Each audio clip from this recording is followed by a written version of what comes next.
Welcome back to the Lanterne Rouge Cycling Podcast. The recap of Stage 2 of the Giro d'Italia from Tirana to Tirana, a time trial brought to you by our show partner, Join Cycling, who just dropped a new feature. A word on that in a second. As I said, the City TT, there's a lot of out and backs basically along the waterway in the middle, and then they go up the hill at the back of Tirana Park, which I jogged around the lake this afternoon. It's quite nice. Had a siesta. I do love a TT day. 14 kilometers long. Flat, big city roads. I wouldn't describe this as particularly technical other than one dodgy right-hand corner where a few riders crashed or nearly crashed. A moderate climb of about a kilometer at 6.5%. A fast pedaling downhill before a flat, another 5Ks into the finish in Skanderberg. No, they started in Skanderberg Square and then they finished actually where the sprint was yesterday in front of the Congress building. We had Pedersen, obviously, in the Maglia Rosa after winning the stage yesterday. That's how cycling works. You wear the leader's jersey after winning the first stage. Van Aert second yesterday, therefore was in the Ciclamino jersey, the organizer's skin suit, and 4 seconds behind Pedersen and a few, maybe 6 seconds ahead of all the other GC guys. Okay, let's start off with a bit of a controversial take, most likely. We've got a time trial, obviously, today. In that time trial, the first 150 whatever riders start every single minute. That's how it works logistically. Then the last 15 riders in this time trial start every 3 minutes. Also logistically, because that last hour of broadcasting is the most important to see every single rider in there full on action. Can I be honest? Logistically, it's probably better, but I think that's unfair. It is. It seemed to be the weather wasn't supposed to affect this TT, but it seemed like the wind did affect the back end of this TT. When I look at, I don't know, just on an eye test of who I expected to be where, and like, did I expect Jan Tratnik to beat Tiberi or Max Poole? Not really. I mean, Tratnik can do a TT, but I didn't expect him to beat them. But for me, it's not necessarily the weather. That's fine. That happens every single time. We know that. But it's more the fact that a rider that's in 18th in GC can have 2 Minutemen in front of him. So basically, in a time trial, I see what you mean. You start your time trial. If you start a minute behind someone and you're better than that person ahead of you, there's a potential that you pass that rider. If you pass that rider, you get the draft basically from that car. If you pass that car, then the draft of that rider. If you pass that rider, perhaps there's a motorbike there as well. You get a bit of draft there as well. That's maybe 2-3 seconds, maybe more, maybe less, that you can gain just by passing, overtaking a rider in the process. And if a rider in the last 15 starts, there's no riders in the 3 minutes ahead of them. So it's impossible for them to pass anyone in this time trial unless someone completely capitulates, which you don't expect in that top 15. I just realized that. Were UAE big braining it yesterday? Exactly, big question. And that's, now I'm thinking about it. Why did Roglič not contest the finish, but then get in the mix, and he came exactly 15th, so he had no Minutemen in front of him.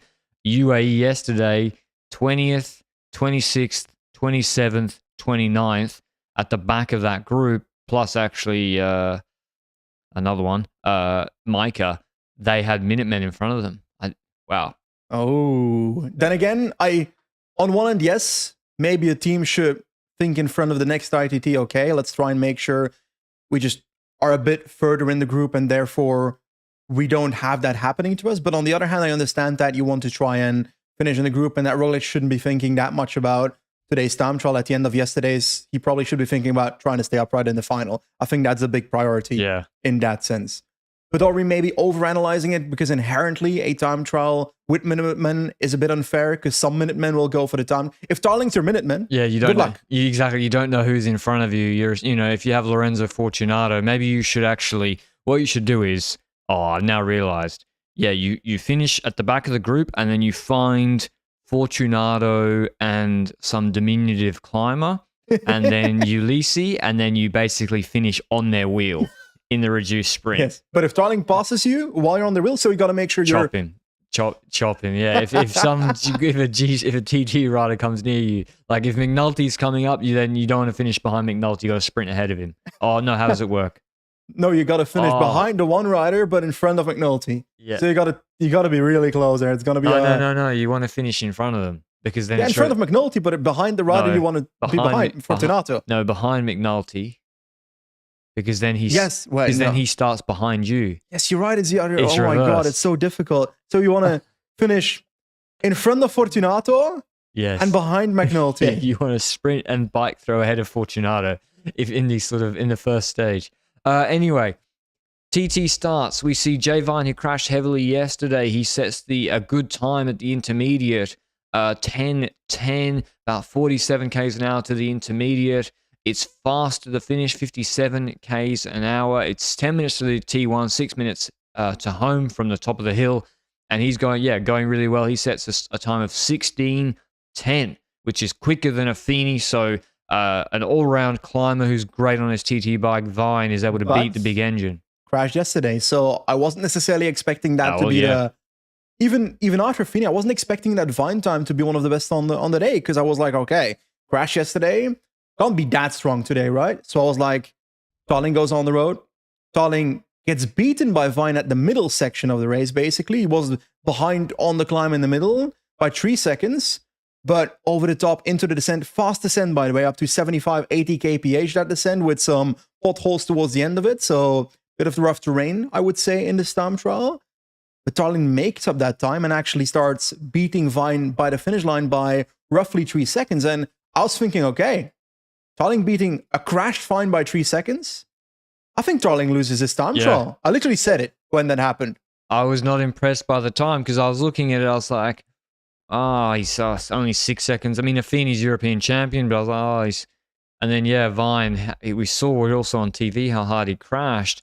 And then the Tarling time just kept aging better and better and better and better. Like, we can talk about wind at the finish or not. Roglič was first to T1, 5 seconds quicker than Tarling on the slow section, but he loses 6 seconds to him to the finish and finishes 1 second behind Tarling. Josh Tarling wins this TT, youngest winner of a time trial, according to Ineos Twitter, I think, in Giro history.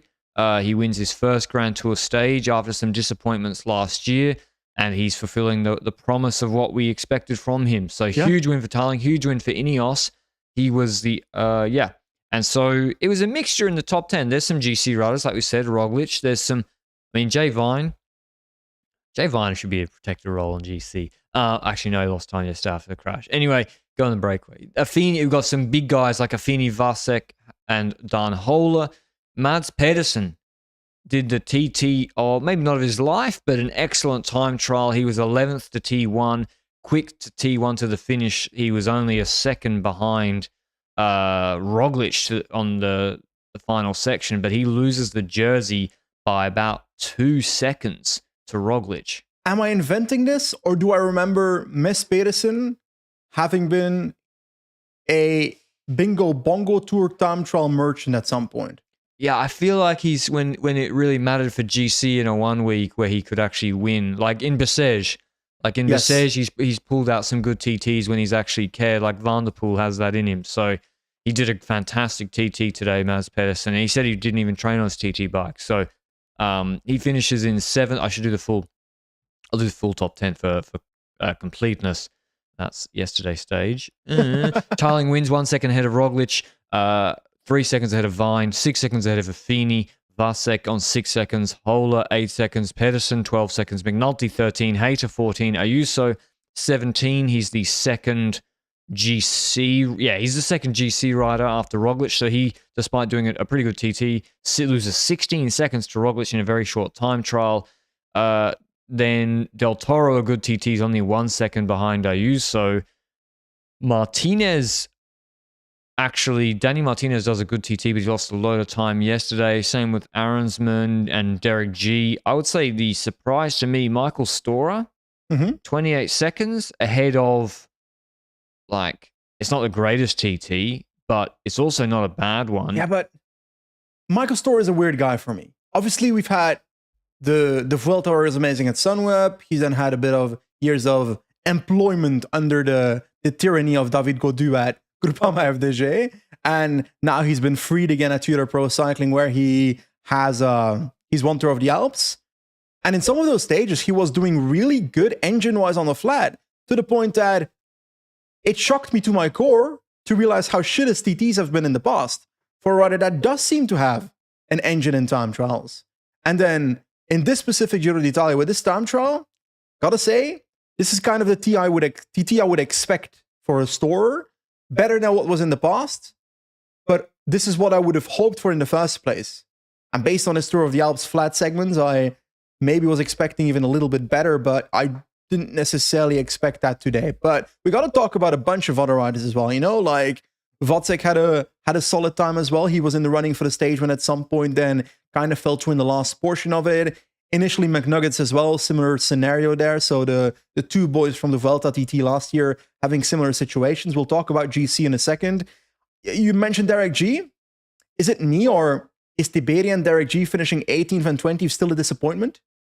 Yeah, I mean, he's a big all-round TT rider. Compared to his peers, is it surprising G can't beat Del Toro and Ayuso? Not really. But again, he's not gaining a lot of time back on the diminutive climbers who he lost a minute to yesterday. So he's on 16:36. The Yates brothers, he's only taken 5 seconds, 7 seconds on them, who he shipped a minute to yesterday. And the TTs is where I thought he would take big time. Yeah. We do have another TT coming up. I do like last year's TT a bit more, where there was a 50-minute TT. I feel like it's a bit more balanced. But yeah, unless he's climbing better than them, Derek G's not going to be able to use the TTs to build a buffer on those guys because of the time he lost yesterday. Same with Aronsman, and probably same with Tiberi, frankly. Because, yeah, it's not like Tiberi dominated the smaller climbers either. That being said, we should move to the disappointments of the day. And I think the big one is Wout van Aert. He started the TT. I mean, eye test looked fine in the first K. We saw the Velon graphic, 500 watts at the start.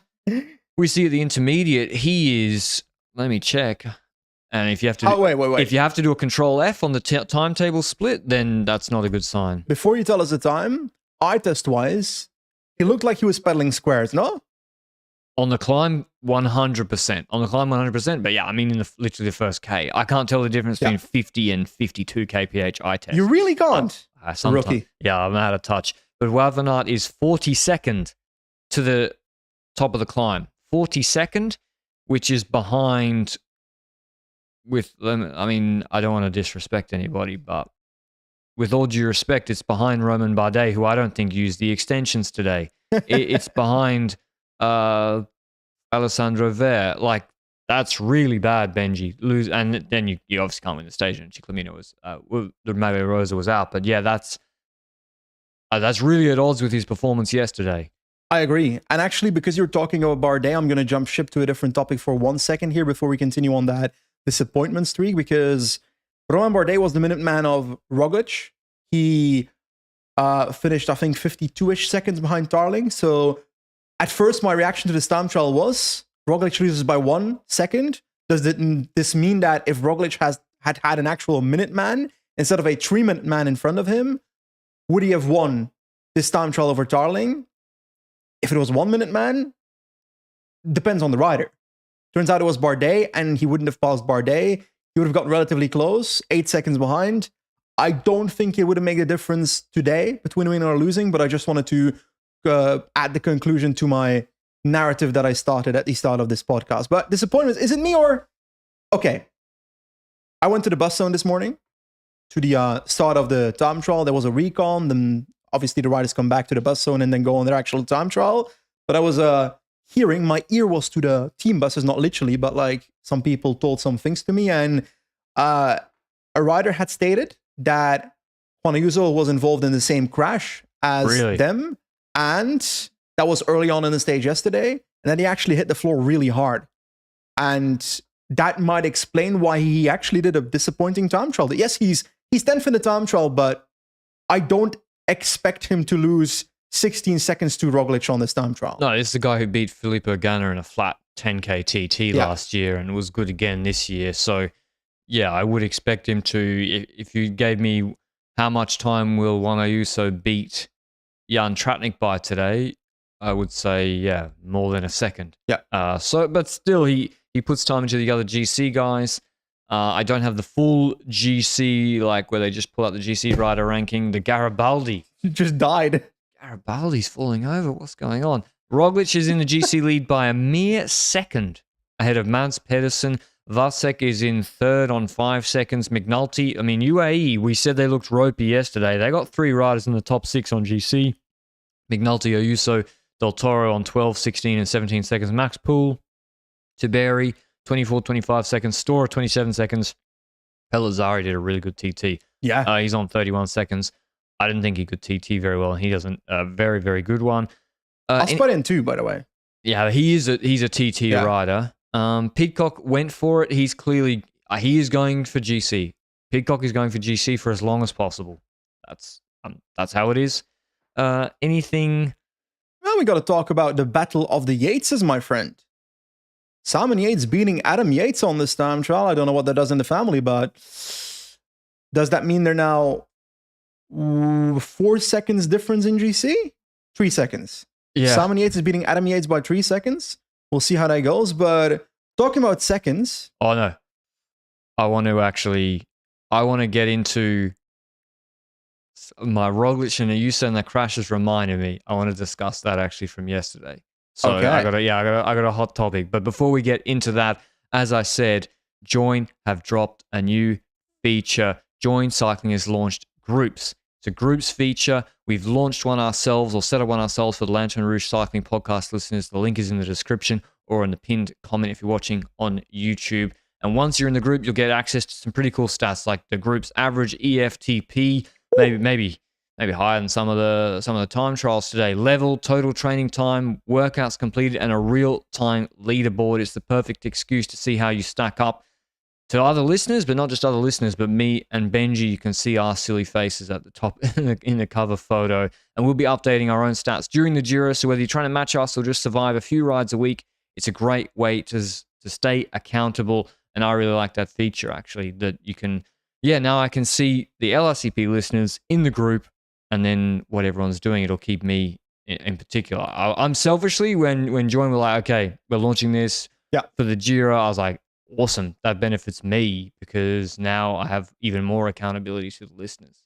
Exactly. Now everybody that's quacking of like, Benji, ride your bike. I'm running now. It's going to be added to that as well. So it's going to be an interesting vibe of things to scroll through. So looking forward to see what our listeners are performing as well, because they're always quacking about us not doing the ones they expect us to do. But I want to see you all on the bike. The listeners go crazy on Twitter. People literally respond like spam all the time that I'm actually doing 1500 watts. For 50 seconds as well. I saw it yesterday. Yes, they're always spamming it everywhere. It's ridiculous. But yeah, download the Join Cycling app. But as Benji said, I mean, I went for a 5K jog around the Lake of Tirana here as well. You'll see that on my Join leaderboard tally as well. Download the Join Cycling app, hit the link in the description, and join our LRCP listeners group. And while the pros are racing, there's no better time when you're watching cycling to get onto a training plan and get fit for the summer that's coming. Okay, Benji. Oh, no. Primož Roglič. Okay. Yesterday, if he attacks, does he take time on that climb? Well, considering we rewatched the race yesterday evening and came to the same conclusion, I would say yes. And why do you say that? Like, what we by the way, we rewatched the whole climb yesterday. We were pausing it here. We were looking at exactly where everyone was. And what did you see? Well, first of all, on the climb itself, quite a few riders blew up. We saw that with Wout van Aert early on at some point. Then he was able to hold on. Same happened to Del Toro when it comes to UAE. We were also looking at Roglič at UAE Team Emirates, what happened there. And let's start with the Roglič story. Roglic's fight for positioning is painful to see. Because on one end, we've always spoken about safety in the peloton and safety in terms of positioning. And the thing is, riders want to either stay at the front or they want to stay at the back with a buffer. That's the two strategies that tend to be used when it comes to positioning yourself in a final of a sprint stage or in a dangerous final like that. When it comes to Roglič, his problem is that he fails to stay at the front. So he tends to head to the front, sprint to the front, get brought to the front by Jai Hindley, for example, yesterday a few times. And then we see him slipping back, getting squeezed in the process, then trying to move up himself again, getting squeezed in the process. And that getting squeezed by moving up himself every 3 minutes that is super dangerous for Roglič, to the point that I know Landa crashed near the back of the group, but in my opinion, it might unironically potentially be safer for Roglič to not try to stay at the front and stay with a buffer around him near the back. Yeah, he had a team of 4. So you got 4 guys, keep him fresh. If there's a gap, they close it. But I think Roglič has got to kill Ayuso now. Yeah. I think kill Ayuso and UAE because yesterday they were on gaps. Ayuso crashed, so it might just have been from the crash. But I think... The specific moment. Talk about the specific moment. Well, when it was splitting at the top when Van Aert blew up. Yeah. And the cameras were like just showing Van Aert. And so they were tracking Van Aert. But then you actually see a UAE rider fly through the frame and Del Toro was literally not pedaling. Yeah. Like completely parked. If Van Aert was parked, he was extra parked.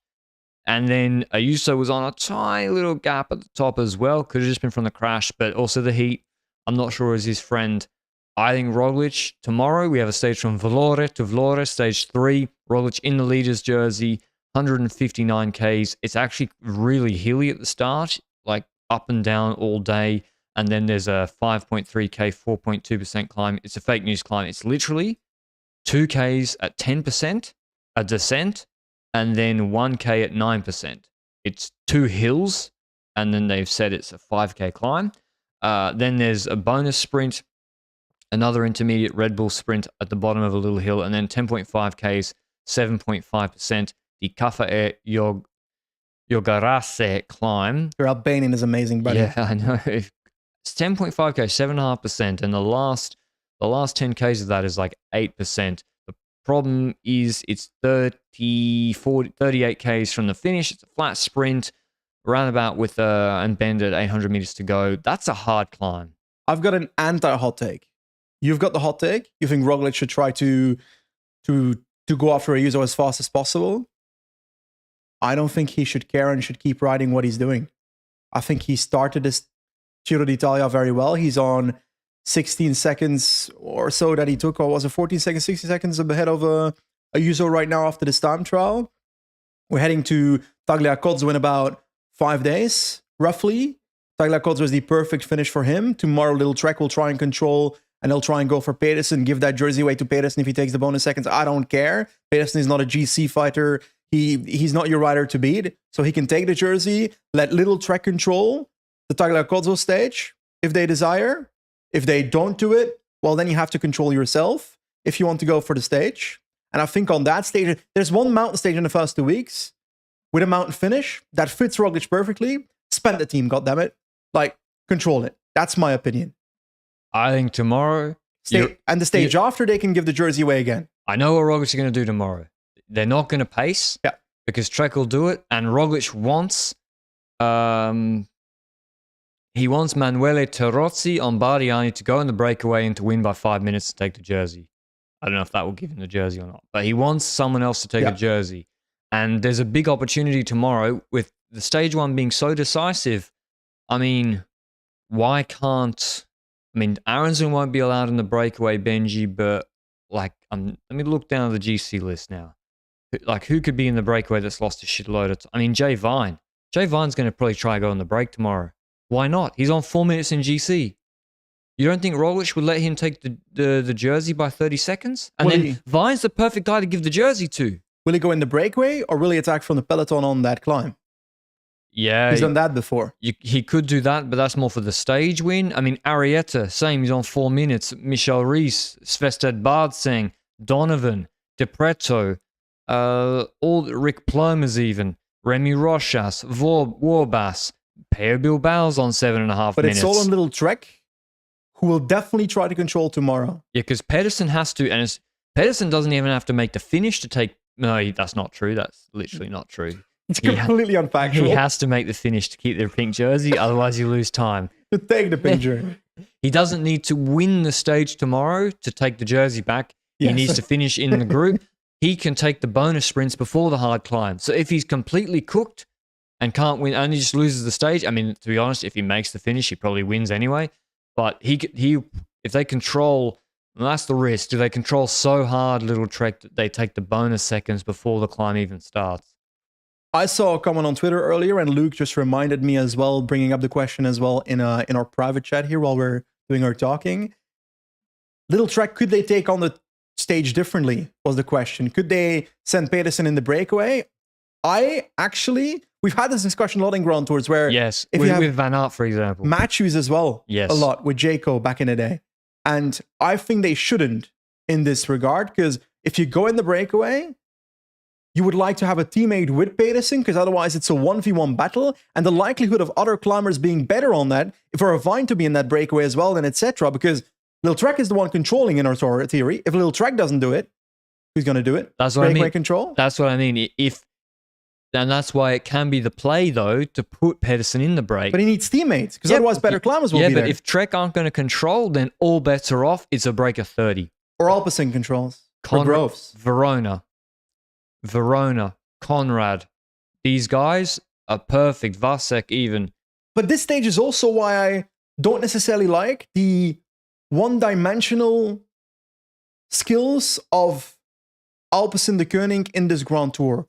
Because imagine if they still had a Nicola Conchi to go in the breakaway as well, as a second hedge bet next to Groves in the sprint. I mean, I don't know if Vergalito was on the long list, but yeah I mean, he's good as well. Vergalito's good. I don't know if he was, Luke maybe mentioned he had a saddle sore issue or something, but he's, Vergalito would have been perfect, of course. Quinten Hermans is not in the shape where I expect him to survive against I think,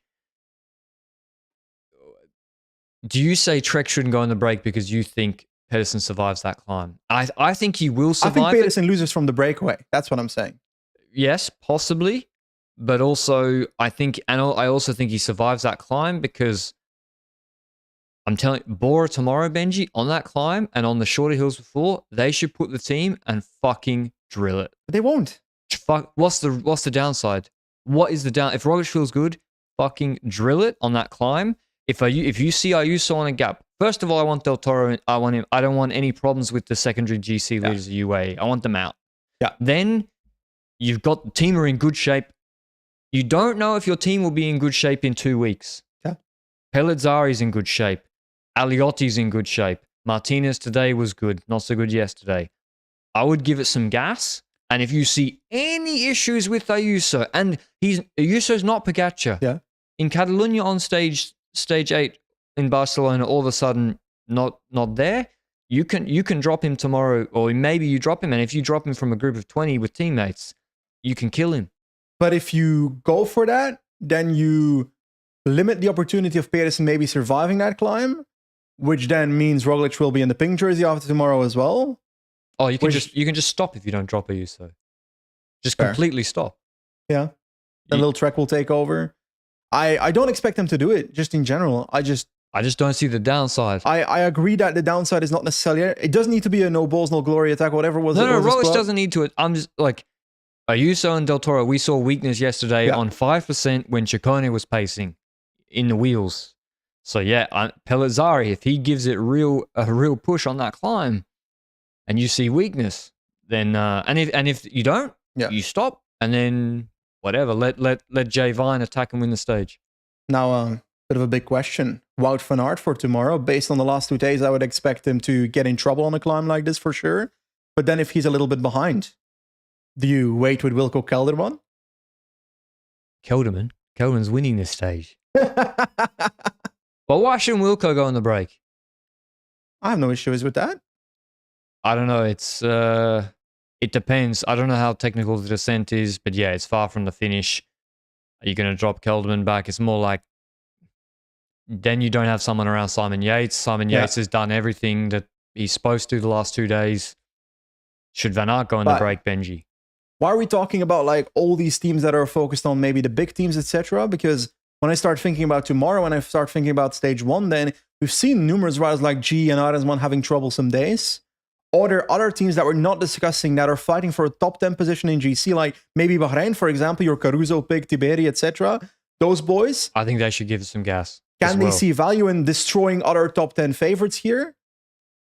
People might be like, why is Bahrain pacing? But at the end of the day, if you can put a top 10 rider out of GC on a stage like this, I wouldn't be complaining afterwards. Exactly. Like Aronsman did this last year. He lost literally 1 minute 30 on Europa last year and finished 6th. He does a good TT today again. If he's not feeling good at the start of the Grand Tour, same with Derek G. Don't let him back in the race. You've got the climbers. It costs you nothing, and you can really kill their GC. Yeah. I mean, if even Michael Storer, Benji, put Florian Stork. I think some team will do it. I agree. Wout in the break, by the way. I think tomorrow is like a game of chicken. If you have to see what Little Trek are doing. Yeah. If Trek are going to, and they will, like we've done all this harebrained, they're going to do, Trek are going to control, and they're going to have a reduced sprint for Pedersen. So, despite what, so with that being said, jumping in the break is suicide. Yeah. So just, and then Trek will try and control. Then we'll see if another GC team wants to put some pace on the climb. I'd like to see Egan Bernal go for, I mean, not happening, in my opinion. This is not the stage for me. Carapaz.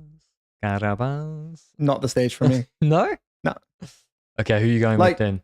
If UAE Team Emirates showed more strength in stage 1, then I would have set the likes of Del Toro for a stage like this. But what do you... Yeah, but... They're also 4th, 5th, and 6th on GC. Yeah, they are. For a team that was ropey on stage 1.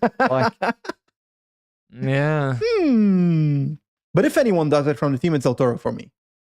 Del Toro or Vine, to win the stage. Vine, you're right. I'm going with Vine because he's the perfect combination of strong enough, aggressive enough, and far enough on GC enough. So... I'm going for Tom Pidcock. Oh, yes. Yeah, how dusty long descent. Oh, he can't do it from there. What do you mean in the sprint or what? He's going to win the stage. Not in the sprint. He's going to attack on the climb, descend. It's far from there. 85 downhill stat on PCM. Yeah, but this reminds me a little bit of that Romandy stage where it was going to be a reduced sprint and then all of a sudden one GC team pushed and it's actually 12 climbers left. It might just be Vine with Pidcock and some others attacking, you know what I mean? But talking about Pidcock, so self-promo, I decided to upload a video on my YouTube channel, the Benji Nassen YouTube channel, where I played through the entire Giro d'Italia 2025 on Pro Cycling Manager 2024. 1 hour and 28 minutes. It's a bit of a movie that I released, and I'm doing it with Q36.5, and I'm trying to go for GC with Pitters. With Pidcock? Yes. So Benji maybe could be the CEO of Glencore in the future. He's in Glasgow. Don't think my income's in that range yet. Never say never. So you can check it out if you want. Go and check it out. And on Benji's channel, in fact, he had a director come up to him today saying he already watched the full episode last night. Literally at the Movistar bus. Yeah. One of the star runners was like, I watched your video last night. I was like, what do you think of the podcast? And he was like, no. I watched the 1 hour and a half PCM video last night. I was like, mate, I'm surprised you had time for that. I'm trying to pull a real... To be fair, he gave me a pizza as well, so I had lunch from Movistar today.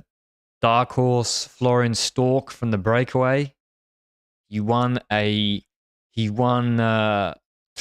Serra Tramontana. If you haven't watched the YouTube stream of that in January, that has a long climb in it, far from the finish, and he won that in impressive fashion ahead of some children and Pro Conti Spanish riders. Mate, we got to talk about a different race. We got to talk about Liège-Bastogne-Liège U19. So the juniors Liège-Bastogne-Liège was ridden, I'm pretty sure today or yesterday, and in the final there was a 2-up sprint at the finish line with one of the most disgusting things I've seen in the last kilometer.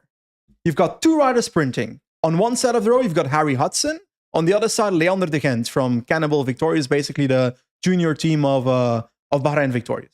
Leander de Gent seems like he's winning. There's a motorbike in front of them that's slowing down, moves right into the vehicle deviation of the finish. In doing so, completely blocking Leander de Gent, who is about to win LBL U19. He has to go around him, and the other guy, Harry Hudson, wins. Harry Hudson, still a fantastic performance, but in my opinion, Leander would have won that if it wasn't for the motorbike. And to lose LBL U19 because a motorbike is blocking a sprint, that is one of the stupidest things I've seen in this year. It was just such a drastic action. Like, that guy should have no business. I mean, the sport. Even doing it in the middle of a race in that erratic fashion, I mean, would be crazy. But yeah, maybe he saw the vehicle exit. So yeah, really, really not dangerous. I mean, it's bad enough. It's bad to lose the race. He nearly got taken out, Leander de Gent. They should have neutralized the results, obviously. I don't know how they just upheld the results of that. Also, Vuelta a España Femenina finished today. I've done daily highlight videos, obviously, on Lanterne Rouge YouTube channel, but Demi Vollering won GC completely convincingly. She was never under pressure. She won the 2 uphill finishes, and she got the lead out. She got the mountain train she never had at SD Works this year. Now she's on a different team. Van der Breggen took over at 8Ks to go and literally paced for 7 kilometers with Vollering in the wheel, despite Vollering not looking like under pressure, and then Reusser just like out-sprinted Van der Breggen to then take second place on GC from her. So that was quite strange. Cedrine Kerbel, definitely her best GC performance. Climbing-wise, she was really, really good. Reusser's flying, by the way. Reusser too, yeah. We have to keep talking about, like, even not just today, but also Laguna Zanaya a couple of days ago. Yeah. Really, really, really solid. And gotta say, I can't shut up about Anna van der Breggen's strategy of just pacing at the front of the group and then getting attacked and then realizing that you probably shouldn't have paced the entire climb. It's like, it starts to explain to me why Demi Vollering was riding the way she did before this year.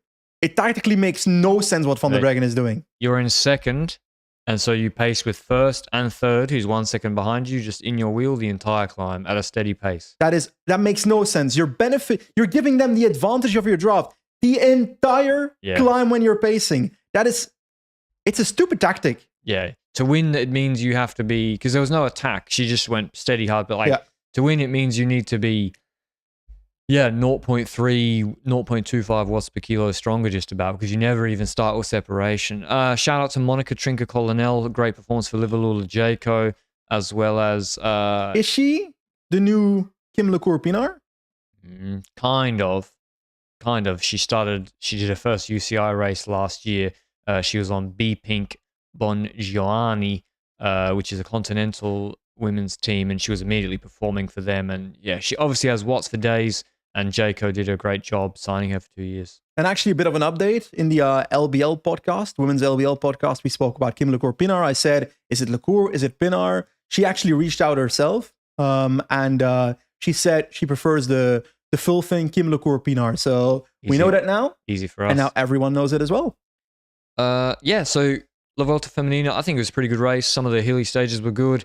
For the Tour de France, I would say nothing's changed.